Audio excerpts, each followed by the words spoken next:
말씀 바로 나누겠습니다. 오늘 하나님의 임재, 하나님의 임재는 진정한 경배를 하게 한다는 그런 제목입니다. 하나님의 임재는 우리가 가장 갈망하는, 내 영혼이 가장 깊은 데서 가장 갈망하는 것이지요. 오늘 찬양도 가사가 그렇더라고요. 그 어느 것도 난 필요 없네, 주님만 경배해, 그랬는데 물론 다 필요하겠지만 가장 깊은 것, 내 영혼의 가장 깊은 것, 이거 없으면 절대 안 되는 것, 그것이 바로 주님이 함께 하심, 주님의 임재함이라고 고백하고 있으니까 우리가 이 임재가 만족 안 되면 우리 뭐 이상하다 하면서 다른 것으로 채우려 하지만 잘 안 채워지는 것입니다. 많은 사람들, 크리스천들도 다른 것으로 그 임재의 갈망을, 또 헌거, 배고픔을 채우려 하지만 잘 안 채워지죠. 다른 것은 다른 것만큼의 역할밖에 못한 것입니다. 그러므로 우리는 하나님의 임재로 가득한 삶이야말로, 그걸 느끼며 사는 삶이야말로 우리는 정말 만족스러운, 진정으로 행복한 삶을 살게 될 것입니다. 또 하나님 임재로 가득한 삶은 우리에게 복이라 그랬어요. 하나님께 가까이 하면 내게 복이라 그랬죠. 영어는 굿, 참 좋은 일이 많이 있다는 것이. 따라합니다. 하나님께 가까이 하면 내게 복이라. 하나님 가까이 계서 이것 포기하고 저것 포기하고, 처음에는 그렇죠. 그렇지만 결과적으로는 더 유익합니다. 더 복됩니다. 하나님께 가까이 가는 것이 복이라고 말할 수 있습니다. 자, 우리는 여러 가지 길로 하나님의 임재 앞으로 나아갈 수 있습니다. 지금까지 나누고 있습니다. 근데 오늘도 하나님의 임재에 가는 길이 또 많이 또 제시되고 있습니다. 또 하나님의 임재는 바로 하나님이 매우 가까이 계신다는 것을 알고 느끼는 것이죠. 하나님의 임재를 느낄 때 우리는 하나님의 사랑을 느끼게 돼요. 하나님이 가까이 오고, 내가 하나님께 혹은 가까이 갔을 때 하나님이 나를 대해서 화내고 있었다, 무섭다, 그러지 않겠죠. 우리는 하나님의 사랑을 느낄 수 있죠. 또 하나님이 주시는 기쁨을 임재 가운데 느낄 수 있습니다. 주 앞에는 기쁨이 충만하고 주 우편에는 영원한 즐거움이 있나이다. 다윗처럼 그렇게 고백하게 될 것입니다. 하나님 임재 안에 푹 잠갔다가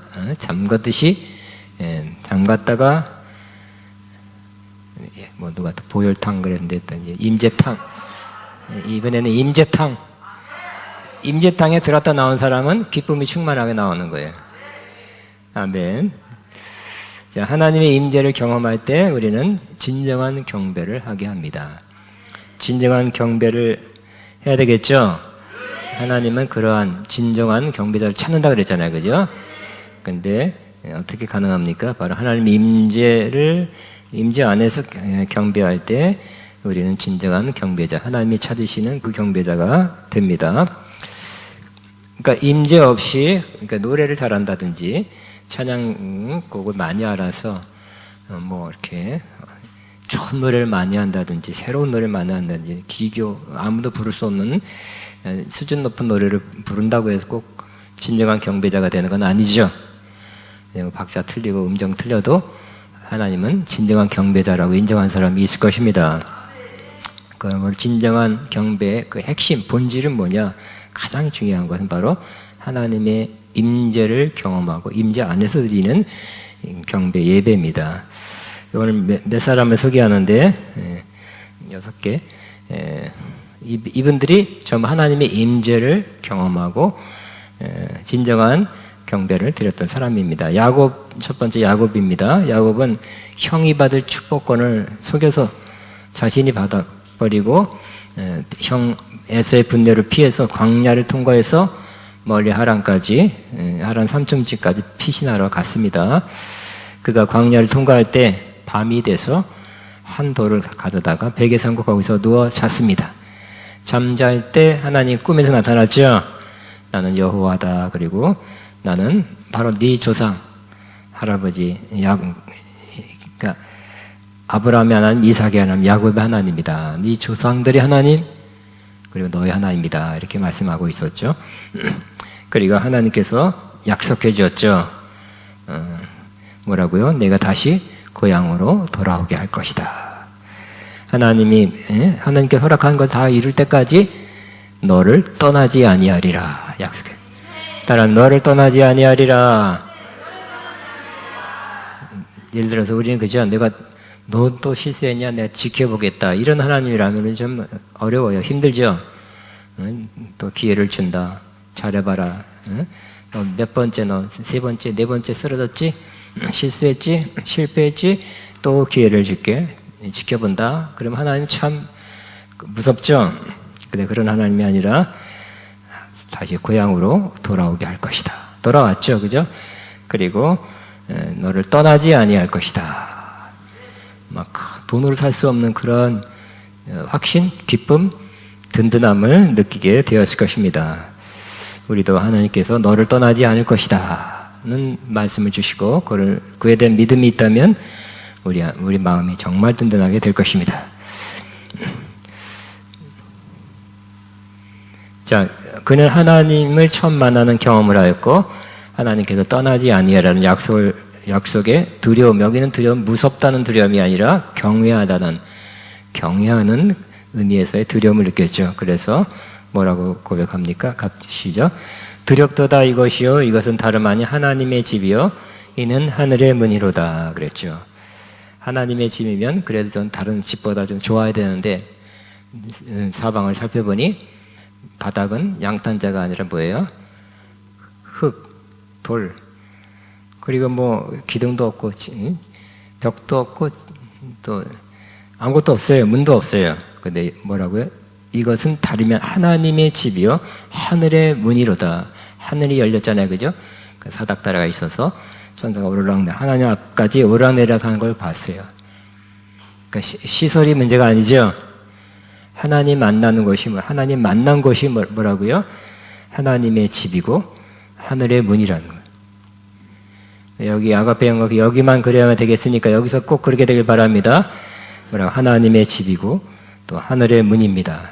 자, 지금 선포하면 이곳이 바로 하나님의 집이고 하늘의 문입니다. 하나님의 집이라고 믿게 되시기 바랍니다. 우리 집에 간 부모님 계시듯이 하나님 이곳에 하나님 계십니다. 임재에 계십니다고 믿고 오시기 바랍니다. 하나 플러스해서 더 그 다음 단계는 바로 하늘의 문이로다. 그래서 하늘 올라가는 문이래요. 여기서 하늘을 올라가시죠? 하늘로 들어갈 수 있죠?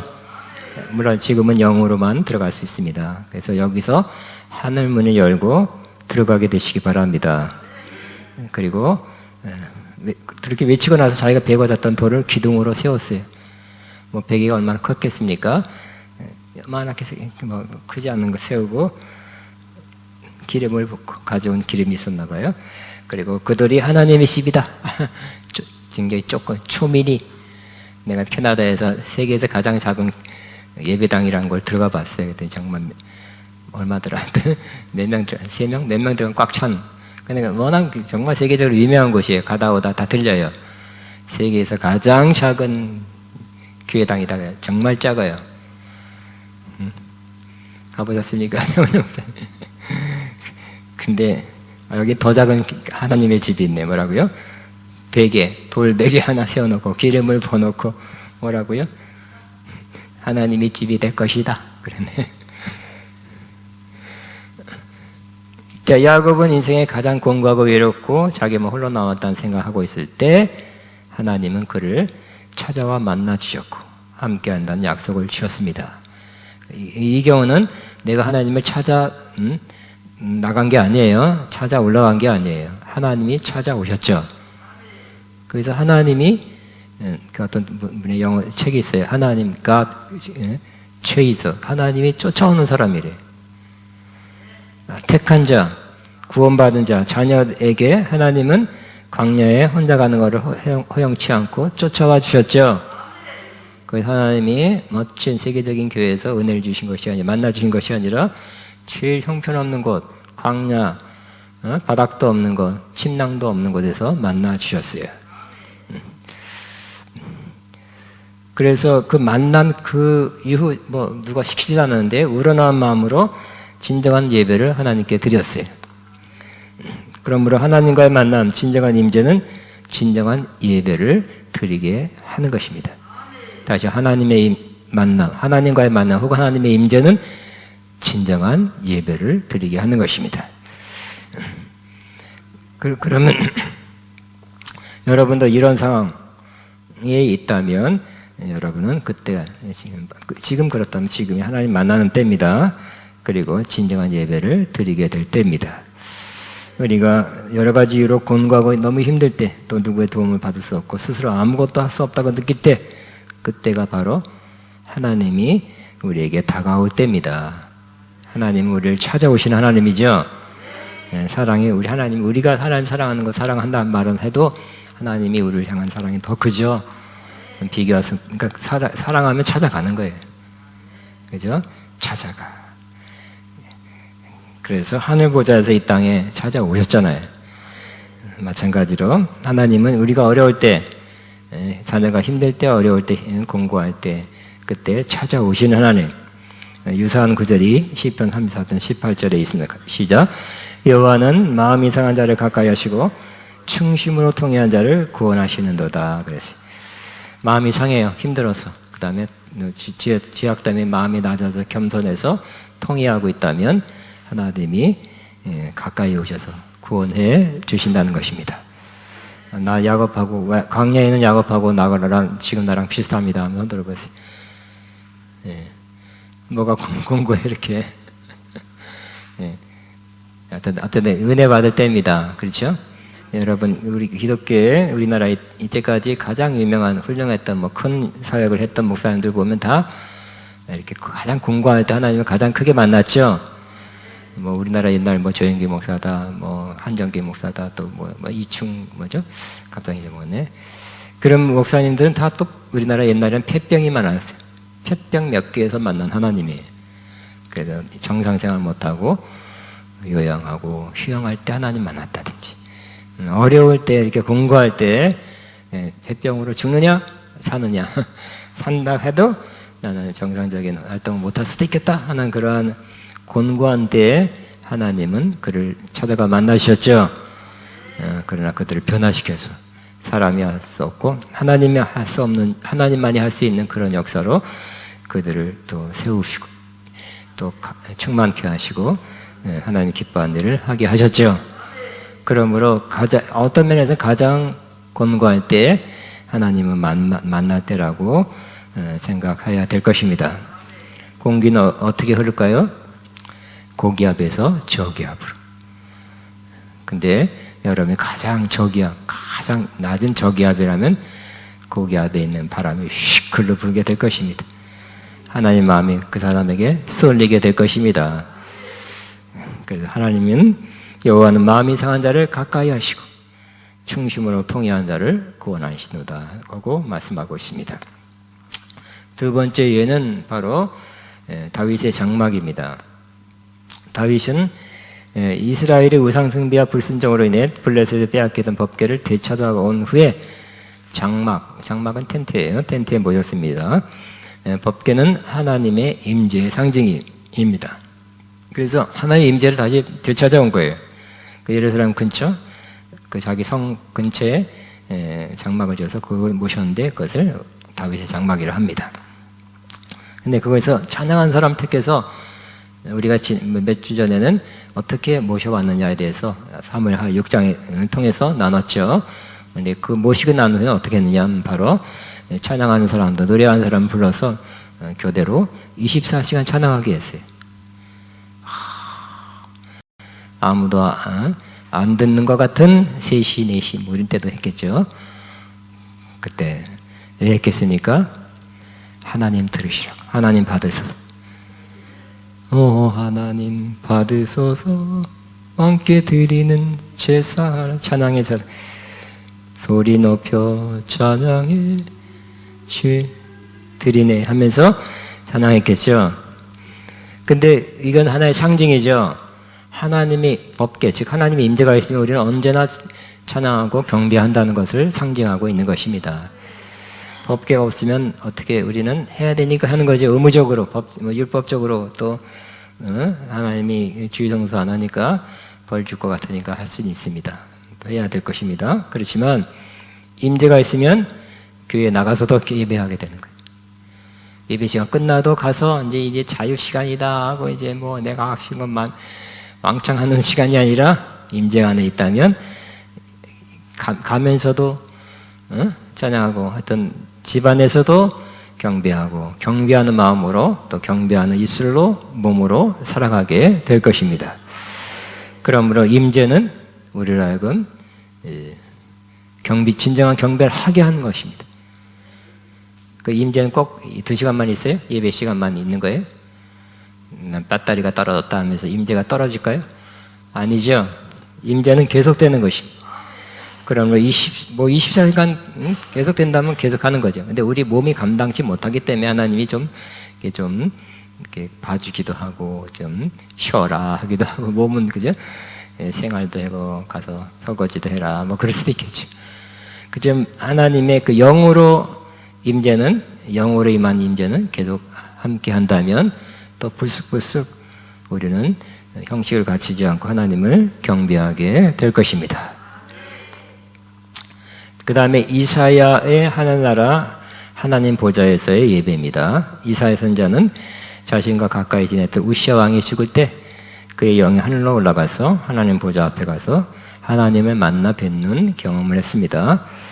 자, 다른 사람도 긴밀하고 이게 다른 사람도 긴밀하고 서로 의지하는 관계를 잃어버렸을 때 다른 사람과 서로 의지하는 관계를 잃어버렸을 때 새롭고 깊게 하나님을 만나는 경험하는 경우도 있습니다. 다른 사람의 경우도 그렇다는 거예요. 이사야뿐만 아니라. 그러므로 그러니까 우시아 왕은 이사야는 궁정 선지자였죠.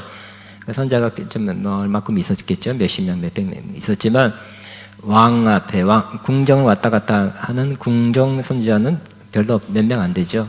우리가 성경에 볼 수 있는 그런 사람들이에요. 이사야는 왕실에 왔다 갔다 할 수 있는 메시지를 가지면 왕한테 갈 수 있는 그런 허락, 또 공인된 선지자였죠.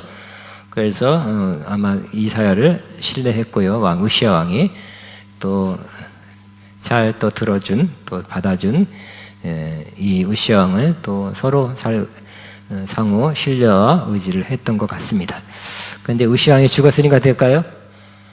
그 후견자 왕이 죽은 거죠. 큰 사람이 죽은 거예요. 그럴 때 마음이 굉장히 썰렁하겠죠. 우리 가장 슬플 때가 어느 때예요? 1. 돈 1억을 잃어버릴 때. 2. 예를 들어서 자동차 사고가 났을 때. 3. 가족이 죽었을 때. 어떤 때가 가장 힘들까요? 가까운 사람, 그죠? 가까운 사람을 잃어버렸을 때가 가장 슬플 거예요. 그렇듯이 어쨌든 가족은 아닌데도 가장 가까운 긴밀한 관계에 있는 사람을 잃어버릴 때는 곤고하고 슬프겠죠. 그런데 그때가 또 하나님 만날 때네. 이사야가 또 그래도 기도했죠. 기도했는데 그때 하나님을 만나 뵙는 하나님 보좌에 영으로 이르러 하나님을 더 깊이 보는 경험을 하게 된 것입니다. 그 이후로 더 진정 경배한 자가 되었죠. 우리 세 번역이니까 같이 읽겠습니다. 우시아 왕이 죽던 해에 나는 높이 들린 보좌에 앉아 계시는 주님을 배웠는데 그의 옷자락이 성전에 가득 차 있었다. 그분 위라는 서랍들이 서 있었는데 서랍들이 저마다 날개를 6가지도 여섯 가지고 있었다. 둘러는 얼굴을 가리고 둘러는 발을 가리고 나머지 둘러는 날고 있었다. 그리고 그들은 큰 소리로 노래를 부리며 화답하였다. 거룩하시다다, 거룩하시다, 거룩하시다. 만군의 주님, 온 땅에 그 영광이 가득하다다. 이렇게 우렁차게 부르는 이 노래소리에 문지방의 터가 흔들리고 성전의 연기가 가득 찼다. 나는 부르짖었다.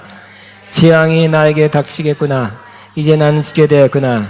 나는 입술이 부정한 사람인데 입술이 부정한 가운데 살고 있으면서 왕이신 주님을 만나 뵙다니. 그러니까 그 이스라엘 백성이 부정하고 우상 숭배하는 건 뭐 이해되지만 선자도 그 사람들 가운데 살면서 물들었어요. 비슷하게 살아간 거예요. 그러면서 가끔 신령한 말씀, 거룩한 말씀, 예언의 말씀 했던 거예요. 그렇지만 100% 안전하게 깨끗해서 한 것이 아니라 어느 정도 자기도 물들었다는 거, 물들었으면서 그렇게 했고요. 그걸 잘 깨닫지 못하다가 하나님의 임재 앞에 나가니까 거룩한 보좌에 이르니까 그걸 깨닫게 됐죠. 하나님의 임재는 죄를 깨닫게 하죠. 거룩한 하나님의 임재는 죄를 드러나게 합니다. 그래서 자기가 정말 이 거룩한 주님을 만났기 때문에 난 죽게 된 이 거룩한 주님, 구약에는 하나님을 만나면 보면 죽는다 그랬죠. 나는 이제 죽게 됐다. 이게 하나님 만나는 이 체험이 할렐루야, 좋은 체험이 아니라 나는 죽는 체험이구나, 그렇게 느끼게 됐죠. 재앙이다. 그런데 하나님께서 그래 죽어라 한 게 아니라 어떻게 했다고요? 그때 스랍 가운데 천사 가운데 하나가 하나님 명령을 받아서 제단에서 타고 있는 숯을 부집게로 쥐고 손 들고 나에게 날아와서 그것을 나의 입에 대며 말했습니다.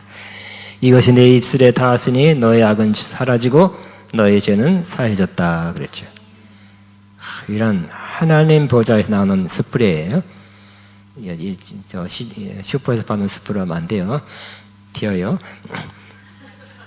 하나님 보좌에서 나오는 그 숯불, 천사가 날라든 숯불로 여러분도 입술도 찢어서 좀 이때까지 그 부정적인 거 다 소멸시켜주길 바라고요. 악도 사라지고요. 죄는 사해지기를 바랍니다. 다시 한번 제가 읽겠습니다. 이것이 내 입술에 닿았으니 너의 악은 사라지고 너의 죄는 사해졌다. 이거 우리 그냥 여러분의 체험으로, 개인적인 경험으로 꼭 이루어지기를 바랍니다. 하나님 임재 안에서는 이게 가능하죠. 죄를 깨닫는 것도 가능하고 임재 안에 깊이 있을 때는 하나님이 죄를 씻어주고 태워주는 것, 소멸해주고 또 사해주는 경험도 가능한 것입니다. 그런 다음에 또 하나님께서 말씀했어요. 뭐예요? 그 다음에 바로 사명을 받는 거죠. 하나님께서 물어봤습니다. 그때 나는 주님께서 말씀하는 음성을 들었다. 내가 누구를 보낼까? 누가 우리를 대신해 갈까? 내가 아랬습니다. 제가 여기 있습니다. 유명하죠. Here I am. Here I am. Here I am. 아니, 여기 제가 여러분 모르는 노래네. 자, 저를 보내주십시오. 그랬어요. Here I am 유명한 구절이에요. 그죠? 그런 책 제목. 마틴 루터 이 Here I am이 책 제목이에요. 제가 여기 있습니다. 따라하면 제가 여기 있습니다. Here I am. 제가 여기 있습니다. 저를 보내주십시오.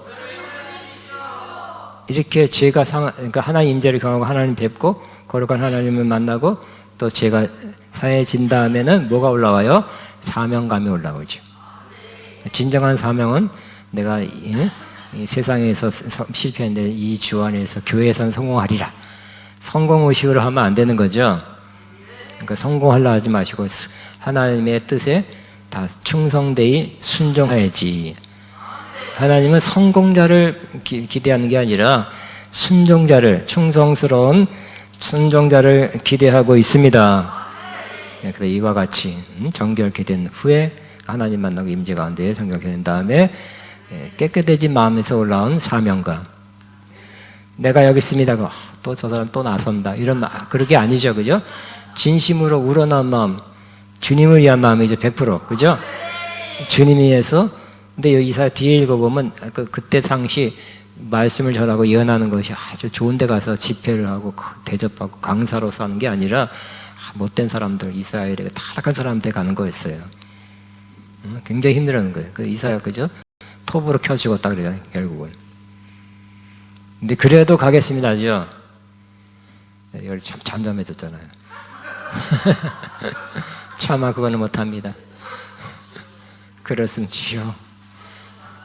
나 말고 저 조금 젊은 정민이를 보내셔서 나는 우리 가족으로 살아 있어야 됩니다.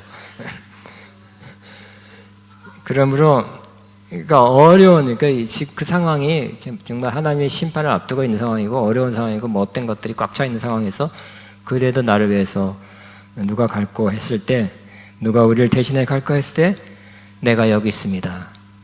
나를 보내주옵소서. 여러분 나를 보내서 꼭 뭐 선교사 막 해가지고 딱 선교사합니다 하고 한 10군데 20군데 수원 받아가지고 그런 선교사 아니에요. 나를 보내서 집회 강사, 이제 집회 강사가 돼갖고 컨퍼런스 강사로 가겠습니다. 그게 아니라니까요. 못된 것들한테 가는 거예요. 그래도 가겠습니까? 그때 여기 있습니다. 나 없습니다. 여러분, 제가 여기 있습니다.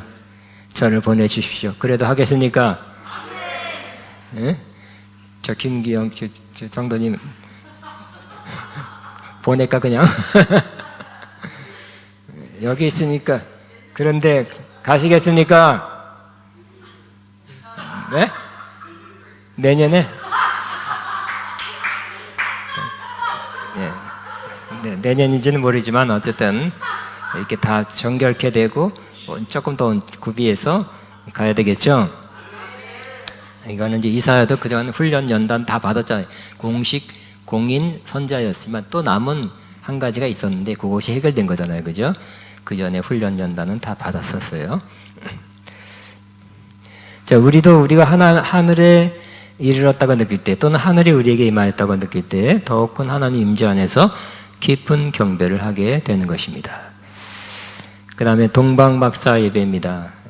이게 너무 많이 하나 싶었더라고요. 자, 헤롯 왕 때 예수님께서 유대 땅 베들레헴에 나섰습니다. 그때 동방에서 박사들이 예루살렘으로 찾아와서 물었죠. 같이 시작. 유대인의 왕으로 나신 이가 어디 계시냐? 우리가 동방에서 그의 별을 보고 그에게 경배하러 왔노라 그랬죠. 뭐 몇 달 걸려서 왔다 그랬잖아요. 박사들이 별을 타고 왔다가 별이 끊어졌죠. 사라졌죠. 그래서 당황하고 있었는데 다시 물어보고 그랬잖아요. 물어보고 했더니 뭐 유대 땅 베들레헴입니다 하고 또 서기관들이 구약 성경을 찾아서 알려주기도 하고 헤롯도 듣고 헤롯은 유대인의 왕이 태어나니까 아예 죽여야 되겠다 하는 마음을 가졌잖아요. 그랬을 때 하나님이 또 그들을 인도해서 경배하고 올 때는 나 만나고 가라 하지 않고 또 물어봐서 어디냐고 해서 그걸로 가려고 그랬는데 안 만나고 그냥 가버렸죠. 하나님 인도하심 따라. 근데 박사들 앞에 그 별이 그들을 인도한 별이 나타나서 앞장서 가서 그들을 인도했습니다. 그리고 아기 예수님이 계신 집 위에 머물렀죠. 뭐 집이라기보다는 마구간인지 마구간에 딸려 있는 집에 대개 보면 집이라 할 수 있습니다. 그들은 집에 들어가 뭐라고요? 아기 예수님과 어머니 마리아가 함께 있는 것을 보고 엎드려 경배하고 보배압을 열어 황금과 유황과 몰약을 예물로 드리니라 그랬어요. 그래서 정말 몇 달간의 그런 수고의 결과 드디어 그 별을 보고 별이 비추는 그 집에 들어가서 보니 아기 예수님이 거기에 누워 계셨죠. 마리아도 있었고. 그래서 어떻게 했다고요? 엎드려 경배했다는 거예요. 저분이다. 왕이시다. 어리지만 왕이시다. 특별한 왕이시다. 엎드려 경배. 그리고 이 보배압을 열어 싸가지고 왔어요. 황금과 유황과 몰약, 그 당시에 귀중품이 좋은 거예요. 예물로 드려요. 그러니까 제대로 예배 드렸죠. 예수님 만났고요.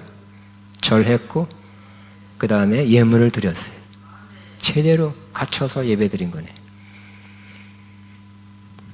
그러니까 이분들 이스라엘 사람도 아니고 구원 받았는지 그런 건 모르겠는데 어쨌든 예수님을 만났고 경배했으니까 구원 받았겠네요, 그죠?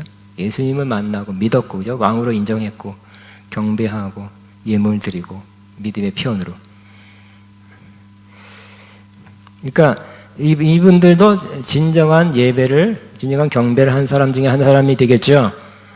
엎드려 경배한다는 예배란 뜻은 원래 엎드리다라는 그런 단어에서 왔죠. 그래서 경배는 엎드리는 거예요. 혹은 머리 숙이는 거, 무릎 꿇는 거예요. 경배할 때 더 뻣뻣해지는 건 아니죠. 하나님 앞에 뻣뻣해지지 않고 하나님 앞에 절하죠. 우리가 어른들 앞에 가면 고개가 숙여지듯이 어른 위에 어른이신 주님 앞에 나갈 때 머리 숙이고 또는 무릎 꿇고 또는 엎드려서 경배하는 거예요. 엎드려 경배해 지존하신 주님 이름 앞에 모두 무릎 꿇고 다 경배해 거룩하신 주님 보좌 앞에 엎드려 절하세. 이게 경배하는 노래죠. 그래서 이 동방바사는 오랫동안 찾고 추구했던 그 진리, 그 사람들은 뭐 첨성 그런 하여튼 옛날에는 별의 움직임을 통해서 진리를 찾고 뭐 세상의 움직임을 알고 세상의 징조를 알고 하는 것이 많았잖아요, 그죠? 책들이 없었을 때니까 어떻게 아느냐, 별의 움직임을 보고 이 시대가 어떻게 움직일 것이다 하는 걸 많이 알았기 때문에 이 당시에는 이런 사람들이 꽤 있었어요. 그 다음에 이제 책도 나오기 시작해버렸는데 이들은 오랫동안 추구했던 그 진리, 그 사람이 안 믿어도 착하거나 진실하거나 또 뭔가를 진리를 찾고자 하는 사람들이 있잖아요, 그죠? 그런 사람들이 전 세계에 좀 일부 있어요. 근데 이분들은 복받은 사람이죠. 그들이 찾고 있던 그 진리, 그분을 그 찾고 있는 그 마음에 하나님 보내시는지 그 별이 인도해서 결국 만나게 돼서 진정한 예배를 드리게 된 것입니다. 그러므로 안 믿는 사람이라 할지라도 너희가 하나님을 어떻게 한다고요? 간절히 찾으면 만난다 그랬죠. 간절히 찾는데 못 만날 수도 있어요. 그죠? 엉뚱한 데가 자꾸 헤매는 거야. 이쪽에 계신데 이쪽 가시면 안 되겠죠? 간절히 찾으면 또 하나님이 그 마음 보시고 하나님 주님을 만날 수 있도록 인도해 주실 거라고 그냥 생각합니다. 다는 아니에요, 그죠? 그 간절한 마음, 진실로 그런지 아니 돈벌이 하려고 뭐 그런 거 아니라 진실로 참 진리, 진실로 이 온 우주의 왕, 그 사람 누군지 모르겠다. 그러나 계신 것 같다. 그 참 진리를 알고 싶다. 평생 그렇게 진심으로 그렇게 한 사람은 하나님이 어떤 방법을 통해서도 그 사람을 주님을 만날 수 있도록 인도하시지 않겠나 그런 생각을 해봤습니다. 자, 베드로의 예배입니다. 예수님께서 게네사렛 호수에서 어부들이 그물을 싣고 있을 때 시몬의 배에 올라 육지에 조금 거리를 뗀 후에 배에서 말씀을 전하신 후에 시몬에게 깊은 데로 가서 그물을 내려 고기를 잡으라고 말씀했습니다. 시몬, 그러니까 베드로를 시몬이라고 그랬죠. 시작. 선생님, 우리들이 밤이 맞새도록 수고하였으되 잡은 것이 없지만은 말씀에 의지하여 내가 그물을 내리리다. 주목해 보시기 바랍니다. 선생님, 그래서 예수님한테 그죠? 처음에 선생님, 랍비요. 그러니까 예수님도 랍비잖아요. 말씀을 율법을 가르치는 랍비 중에 하나, 어떤 면에서는 그렇습니다. 근데 이 시몬은 베드로는 20대 초중반이에요. 예수님 30살부터 사역했으니까 이를 보고 밤이 새도록 수고했을 때 잡은 것이 없지만은 그 당시에는 이 지역에서는 밤에 고기가 잡힌대요. 그렇지만 낮인데도 그물을 내리라니까 그냥 말씀에 순종해서 내리겠습니다 하고 내렸더니 그 잡은 것이 너무 많아서 그물이 찢어지게 정도로 들다가 찢어지는 거예요. 너무 많아서. 그럴 때 베드로가 뭐라고요? 시작. 시몬 베드로가 이를 보고 예수의 무릎 앞에 엎드려 이르되 주여 나를 떠나소서 나는 죄인이로소이다 그랬어요. 그러니까 깜짝 놀랐죠. 이 대낮에 또 고기가 어디 가는지도 다 아시고 일로 던져라 지금 던져랬더니 던졌더니 고기를 잡았어요. 이야, 이거는 그냥 인간이 할 수 있는 인간의 능력 그 이상이다. 우리는 대대로 집안 대대로 어부 생활했지만 지금 이 시간에는 고기들이 나오지도 않는 시간에 햇빛 때문에 안 나와. 먹을 것도 없고 안 나와. 근데 그 때가 지나간 걸 다 아시고 던지라고 해서 던졌더니 잡게 돼서 이분은 그냥 사람이 아니라 정말 신성을 가진 그래, 주님으로 인정할 수밖에 없는 것. 기적 앞에 주님으로 인정한 거죠. 같이 있으면 시작. 시몬 베드로가 이를 보고 예수의 무릎 아래 엎드려서 이르되 주여 나를 떠나서서 나는 죄인이로소이다 하니 그랬어요. 예수님은 단지 선생님을 알았다가 하나님만이 행할 수 있는 기적을 경험하고 나서 주님을 신성을 가지신 분으로 알게 되었다. 그래서 예수님을 하나님으로 인정하고 무릎 꿇어 경배하게 된 것입니다. 우리도 다른 사람들도 하나님의 신적 역사, 기적을 경험하면 하나의 임재를 끼게 되며 하나님을 경배하게 됩니다.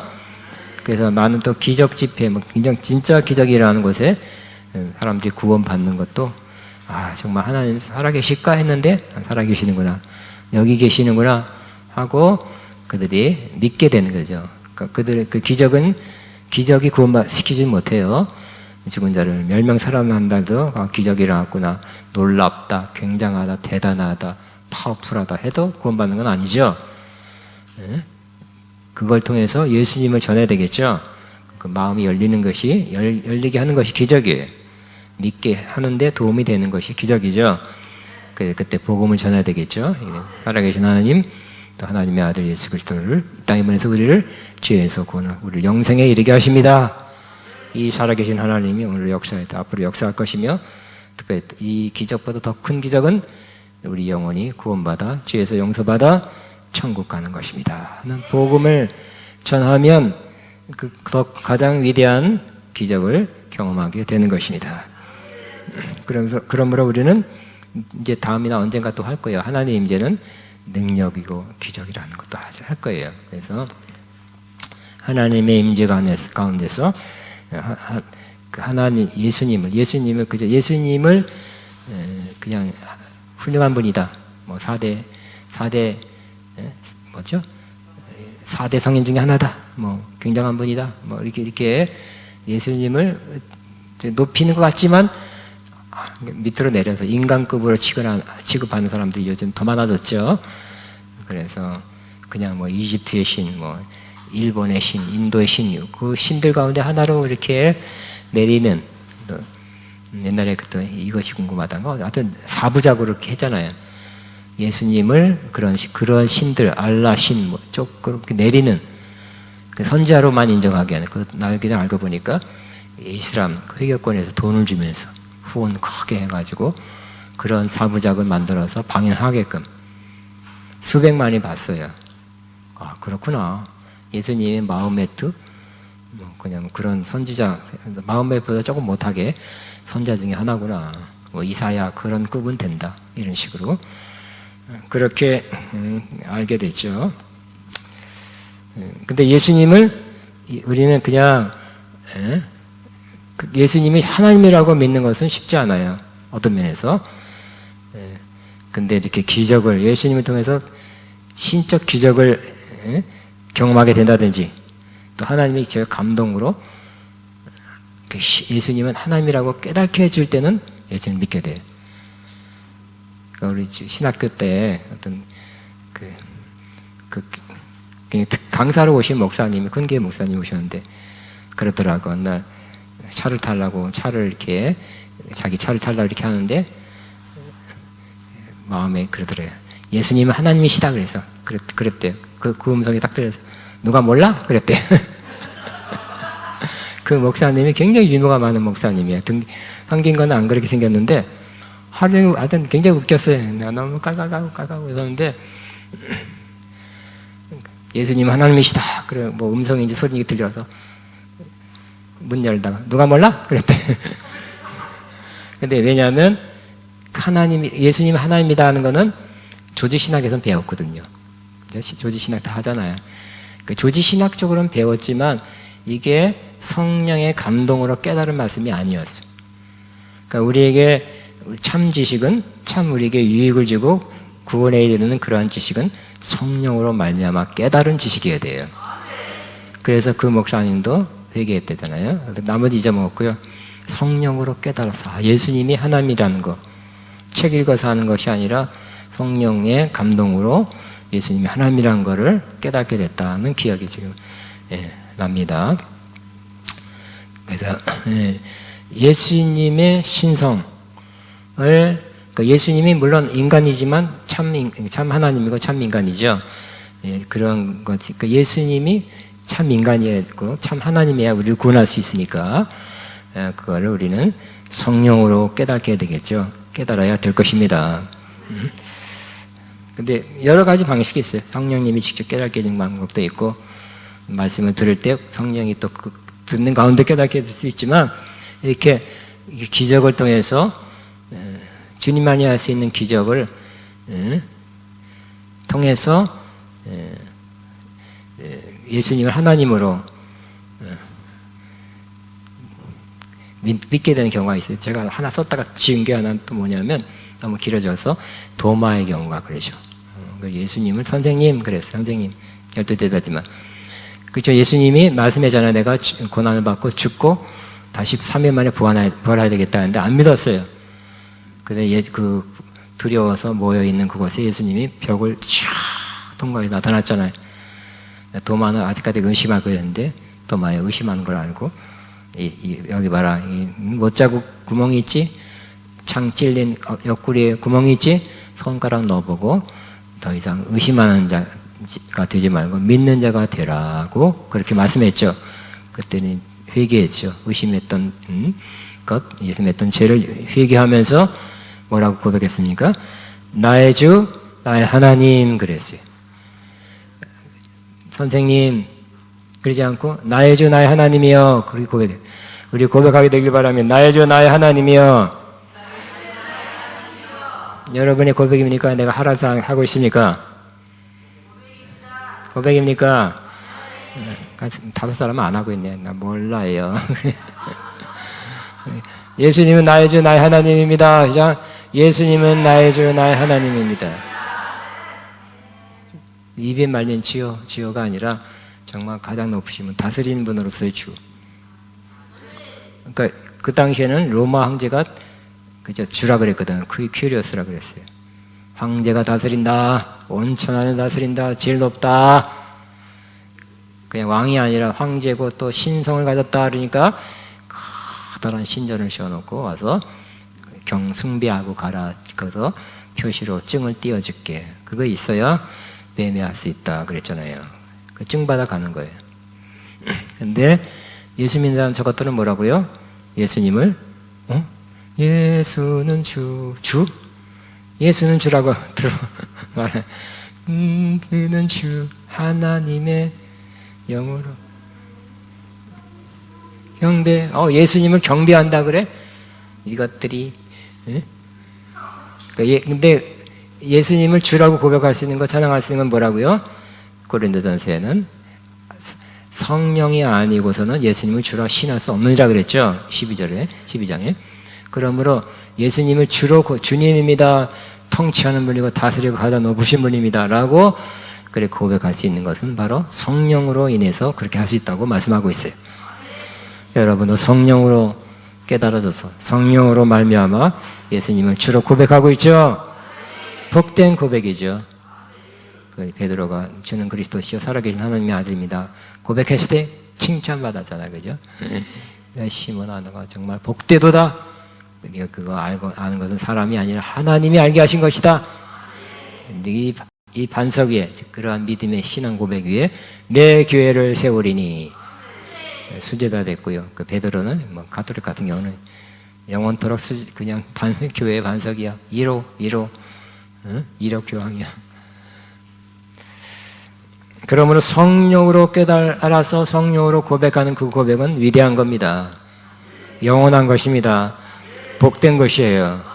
다시 한번 예수님은 나의 주, 나의 하나님입니다. 시작. 예수님은 나의 주, 나의 하나님입니다. 성령으로 했다면 여러분 정말 복된 고백을 지금 한 것입니다. 네. 진짜 했죠? 네. 이제 돌이키지 않을 거죠? 변심 안 할 거죠? 칼을 갖다 대고 대관란이 와서 총을 갖다 대면서 예수님이 누구야? 잘 생각 안 나는데 그러면 안 되겠죠? 그럴 때는 나의 주 나의 하나님입니다. 깡 하고 아니면 IS처럼 가면 씌워놓고 예수님 누구야? 나이 되는데 목 따는 것까지 다 비디오로 해서 유튜브에 올려놨잖아. 유튜브에 잘라서 그렇지. 그래도 하겠습니까? 다섯 사람. 예. 자, 그 다음에 마지막으로 예언의 말씀. 이건 하지 말까요? 자, 예언의 말씀이 선포되는 곳에 그 안 믿는 사람도 와서 하나님의 임재를 느끼고 깨닫게 되고 회개하게 되고 정말 하나님이 너희 가운데 계신다. 그렇게 해서 엎드려 경배한다 그랬어요. 와, 엎드려 경배하는, 억지로 막 마누라 그냥 한 번만 제발 10년 만에 한번 가줄게 했는데 비판하던 남편이 뭐 변화되고 구원받았다 그런 사람 있잖아요, 그죠? 우리 옛날 상도당에 있을 때도 한번 얘기했던 것 같아요. 그 목사님 누님이에요. 아주 여자분이 잘생겨서 잘생기고 대학도 2대 약대를 나왔어. 약국을 해. 근데 그 남편이 시향 바이올리니스트 퍼스트 주자야. 그래서 또 잘생겨서 키 크고 잘생겨가지고 꼭 KBS에서 찍을 때 KBS 그 당시 뭐 지금도 그럴 거야. KBS가 제일 관악단 제일 좋은가요? 하여튼 잘생겼기 때문에 또 그 사람만 많이 비춰줬어요. 근데 결혼하는 직전 때 만났을 때 남편도 저 사람이다 하고 해서 결혼했는데 결혼하기 전에 나는 크리스천이고 대대로 크리스천이니까 교회 꼭 다녀야 됩니다. 안 그러면 결혼 못합니다 했는데 교회 갈게요 했는데 결혼하자마자 안 갔대. 근데 기도 제목지 1번이 항상 우리 남편 교회 오게 앞서서 20년 동안 기다다가 드디어 한 번 가줄게 마누라 해가지고 온 게 은혜 받아가지고 열심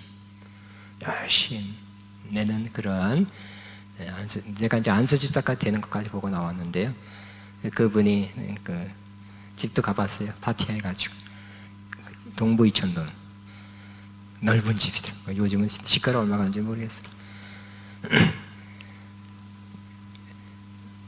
무슨 말 하려고 그랬죠? 거기서 상도동까지 새벽 기도를 내려오는 거야. 그 조금 잘 타고 오는데 상도동 저 장승배기만 오면 가슴이 두근두근 거린다 그랬어. 교회 가까이 오면 가슴이 뛴대. 새벽 기도 때인데도. 그런 집사님 있으면 좋겠죠? 억지로 갑니다. 그게 아니라 가슴이 뛰는 마음으로 교회 옵니다. 자, 다시 결국 말씀이 선포되는 것에 안 믿는 사람도 와서 여기 읽겠습니다. 그죠? 그러나 다 예언을 하면 믿지 않는 자들이나 알지 못하는 자들이 들어와서 모든 사람에게 책망을 들으며 모든 사람의 판단을 받고 그 마음에 숨은 일들이 드러나게 되므로 엎드려 하나님께 경배하며 하나님이 참으로 너희 가운데 계신다 전파하리라 그랬어요. 그래서 믿지 않는 사람이 어떻게든지 왔어요. 그랬더니 그 말씀에 그 예언이라 그러는 그 성경을 또 예언이라 그러잖아요. 성경 말씀을. 그렇기 때문에 왜냐하면 성령의 인도하심 받아 정해서 성령의 기름 부음 성령으로 전하면 예언의 말씀이 됩니다. 그 말씀을 들을 때 찔리는 거예요. 그 안 믿는 사람은 찔리는 게 많잖아, 그죠? 순결한 죄악, 해결 안 된 죄악이 많잖아. 그 말씀이 찔리면서 저거 내 얘기 아니야? 어떻게 알았지? 우리 마누라가 일렀나? 아니 그 마누라도 모르는 잘못한 거 있을 거 아니에요, 그죠? 그 말씀을 듣는 가운데 찔려서 책망받고 판단받고 숨은 일이 드러나게 되므로 엎드려 하나님께 경배한다 그랬어요. 엎드려. 그 외국에서 그런 어떤 목사님 간증하는 거잖아요. 큰 교회에서 근데 큰 교회 저 뒤에서 문을 갑자기 예배시킨 깡 열리더래. 또 한 잔 하고 왔어. 야, 이것들아 지금 뭐 하는 짓거들이야?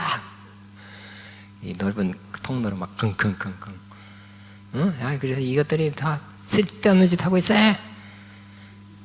그랬죠. 그건 잊어먹고 그다음 결국 나중에 어떻게 됐어요?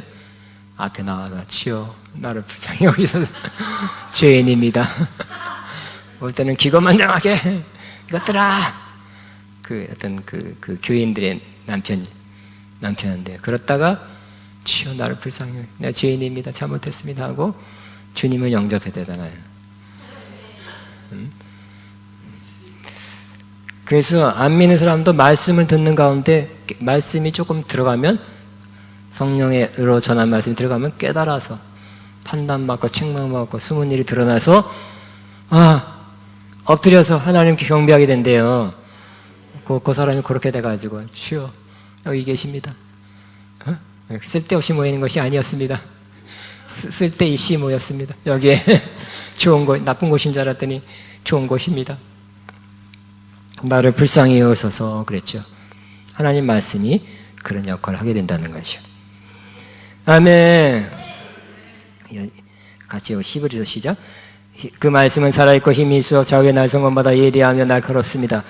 그래서 사람 속을 꿰뚫어 혼과 영을 갈라내고 관절과 골수를 갈라내기까지 하며 마음의 품을 생각하고 의도를 밝게 됩니다.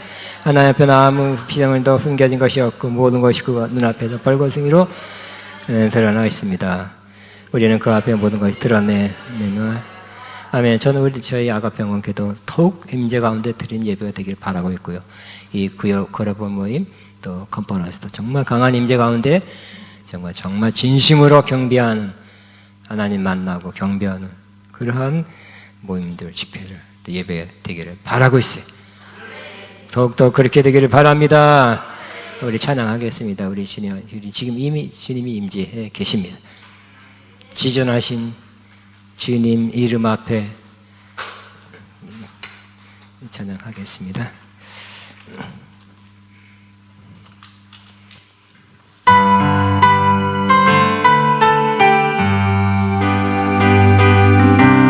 지존하신 주님 이름 앞에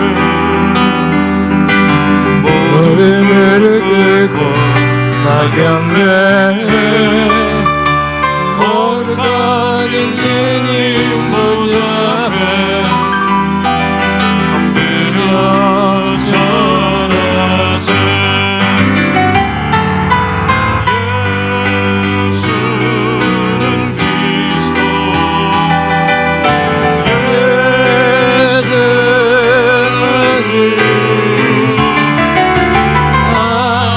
하나님의 영으로 경배를 다시 한번 지존하신 주님 이름 앞에 모든 무릎 꿇고 다 경배해 거룩하신 주님 보좌 앞에 드려 절하세. 예수는 그리스도 예수는 주 하나님의 영으로 경배드리리. 예수는 그리스도 고백합니다. 예수는 그리스도 예수는 주 하나님의 영으로 경배드리리.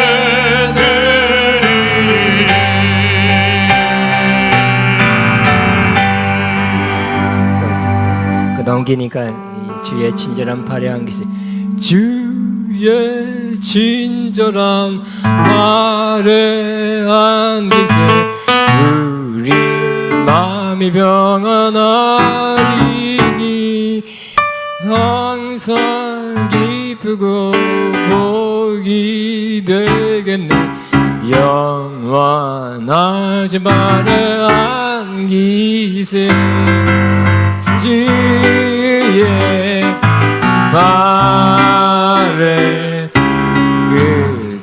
그시 발에 안기신 주의 발에 영원한 지 발에 안기세 날이 갈수록 주의 사랑이 늘 광명하게 비치고 천성가는 길변이 가리니 영원하지 바래 안기세 주의 발에 그 말에 안기세 그의 발에 나지 발에 안기세 주의 보더러 가다에 기뻐 참의 소리 외치고 두려움 없어지리 영원한 하늘 그의 발에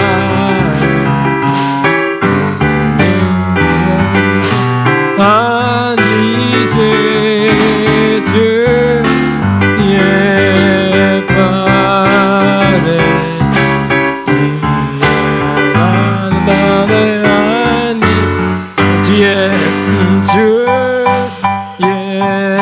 주의 발에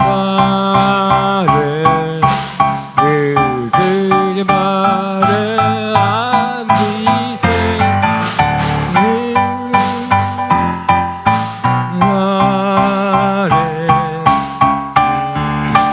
나지 발에 안기세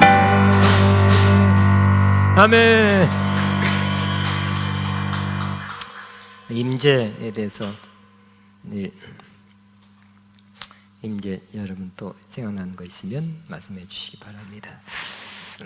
제가 앞서 그냥 여기 이 가운데 예수는 왕, 예수는 주, 예수는 날 구원하신 주, 예수는 왕, 예수는 주, 예수 날 구원하신 주, 예수.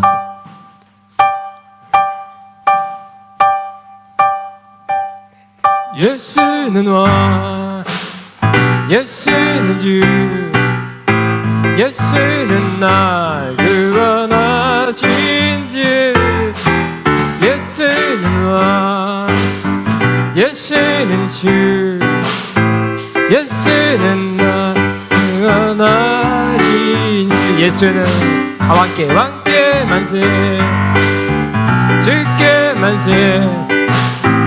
날 구원하신 주님께 만세 왕께 만세 주께 만세 날 구원하신 주님께 만세 강하고 능하신 세상 모든 나라 다스리시네 우리 높여 찬양 그는만을 여주 하늘의 왕 예수는 왕 예수는 주 예수는 날 구원하신 주 예수는 왕 예수는 주 날 구원하신 분께 왕께 만세 주께 만세 날 구원하신 주님께 만세 왕께 만세 주께 만세 날 구원하신 주님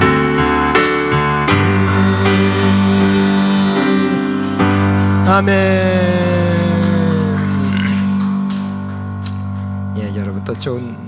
갑당한 적합한 노래가 있으면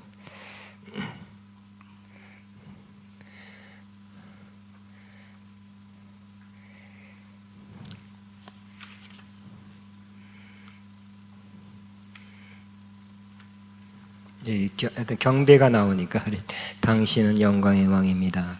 당신은 평화의 왕입니다. 지켜면서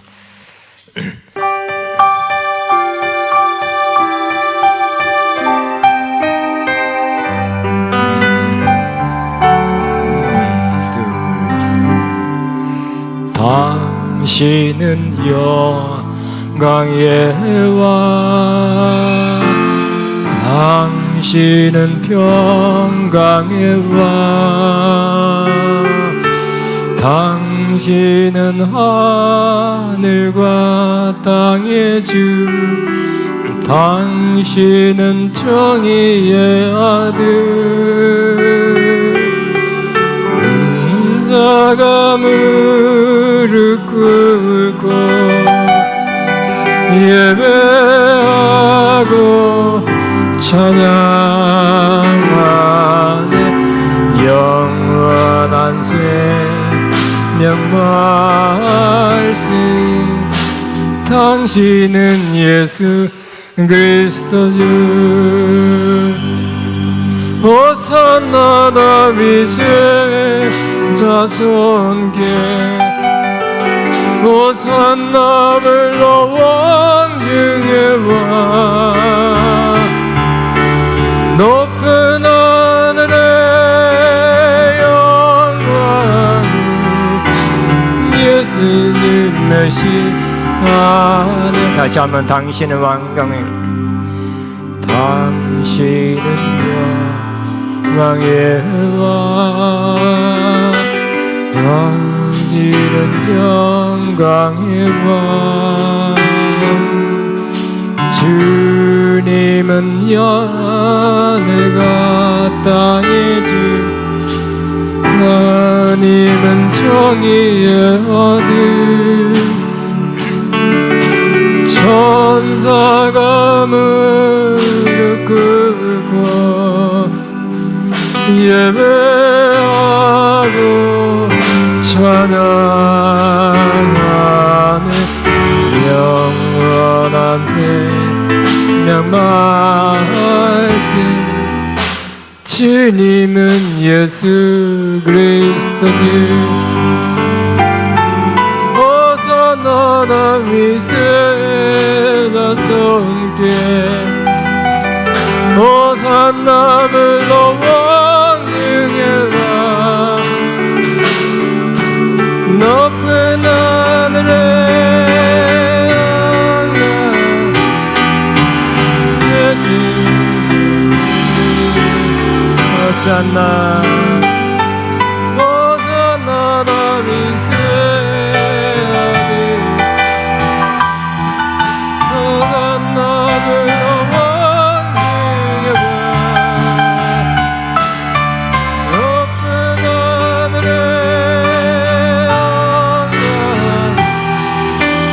예수 메시아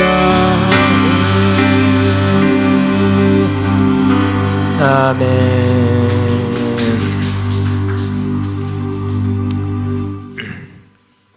우리 주님 사랑해요, 주님 찬양해요, 주님 감사해요. 이 찬양하겠습니다. 임재 안에서 이런 찬양 많이 하게 됩니다. 주님 사랑해요,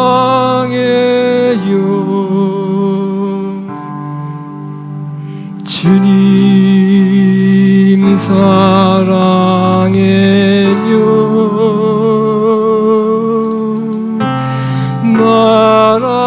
말하지 않아도 표현 다 못해도 주님 사랑해요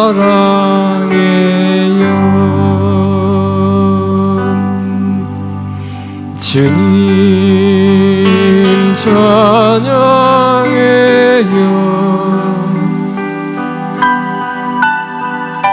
주님 찬양해요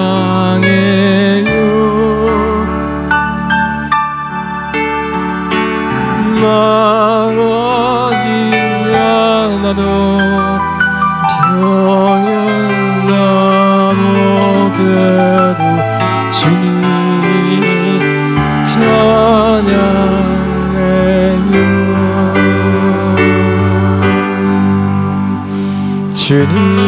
주님 감사해요.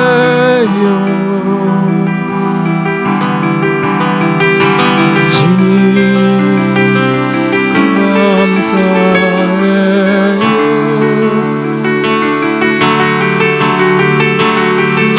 말하지 않아도 표현나 못해도 주님 감사. 우리 사랑해요 한 번 더 하겠습니다. 주님 사랑해요.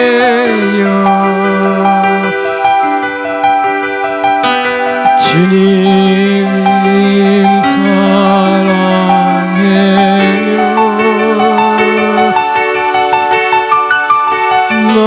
말하지 않아도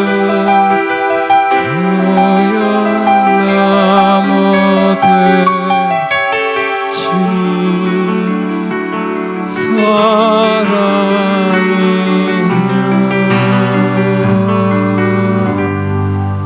아멘. 또 여러분이 태어나는 곳입니다. 임재 안에 경배하는 것. 우리 예배 때 많이 부르는 노래지만 우리 고개 들어 주를 맞이해 엎드려 경배하며 찬양 한번 하게 A키로 해서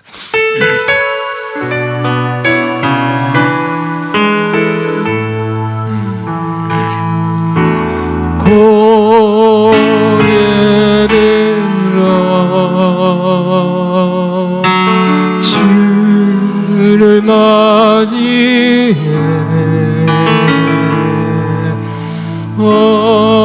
엎드려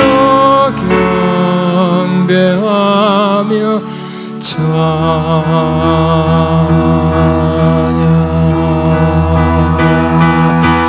왕의 여부 시영까지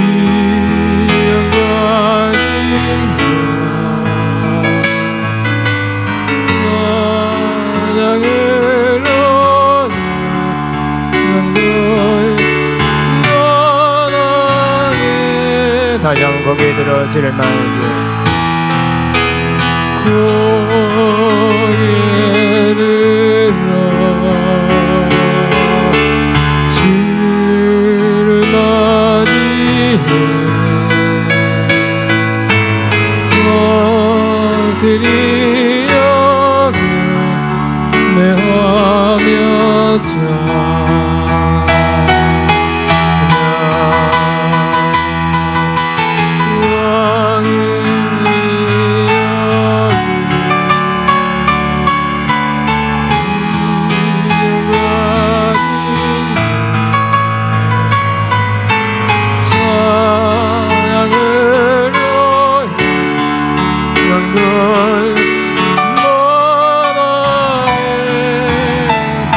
왕의 위협을 왕의 위협을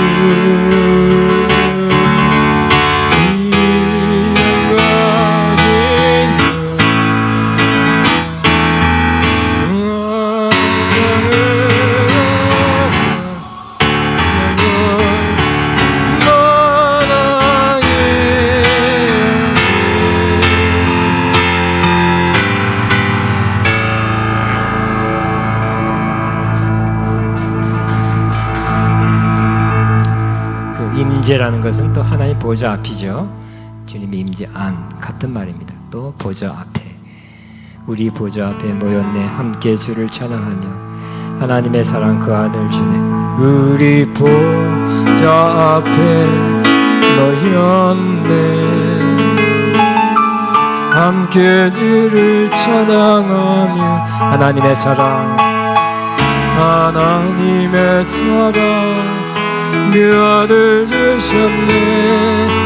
그 피로 우린 구원받았네. 십자가에서 쏟으신 그 사랑 강같이 온 땅에 흘러 각 나라와 족속 백성 방 안에서 구원받고 주 경배를 드리네. 구원하심이 보좌에 앉으니 우리 하나님과 어린 양께 있도다. 구원하심이 보좌에 앉으니 우리 하나님과 어린 양께. 다시 한번 우리 보좌 앞에, 우리 보좌 앞에 모였네. 함께 주를 찬양하며 하나님의 사랑 그 아들 주셨네. 그의 피로 우린 구원받았네. 십자가에서 쏟으신 그 사랑 눈같이 온 땅에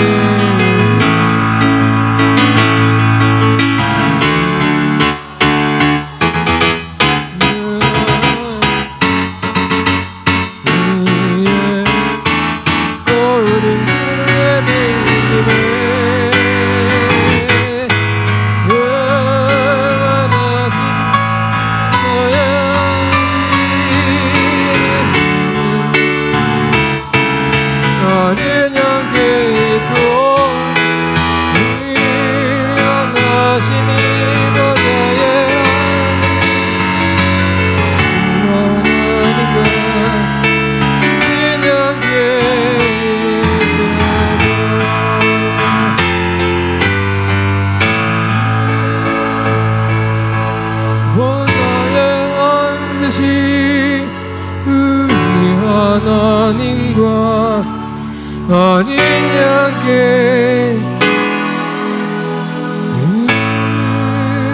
하나심이 보좌에 이 하나님과 어린 양께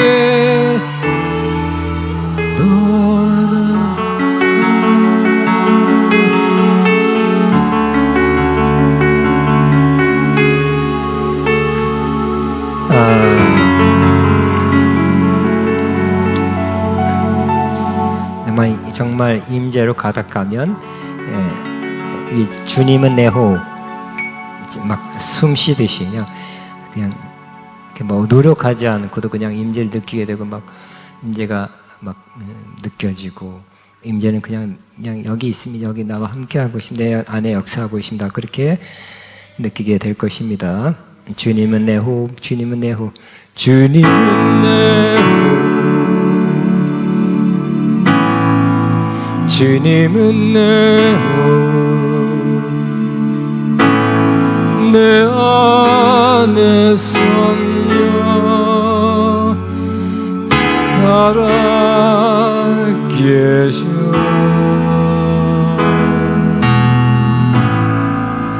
말씀은 내 양식, 말씀은 내 양식, 생명의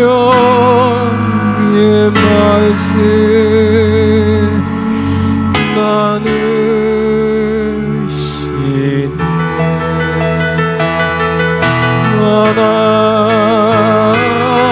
하나의 주 난 갈망해요.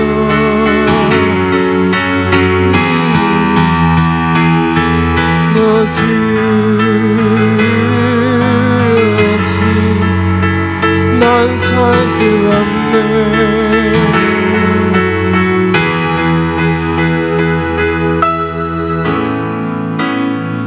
주님은 내 호흡,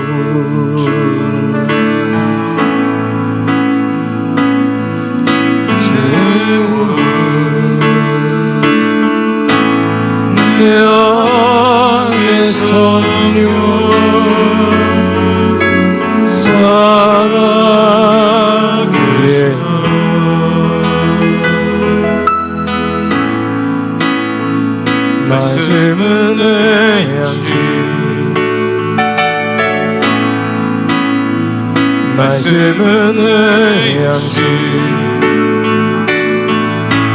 생명의 양식 나는 시네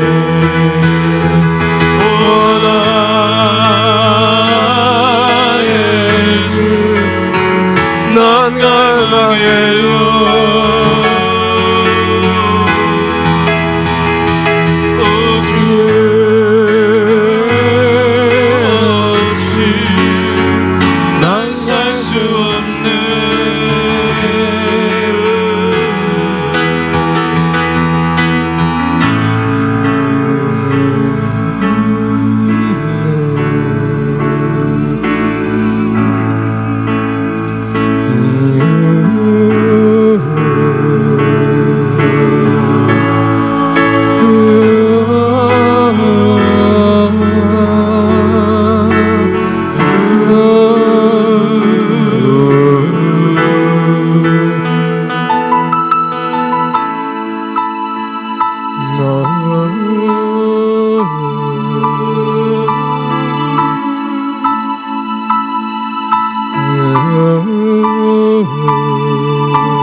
살 수가 없네.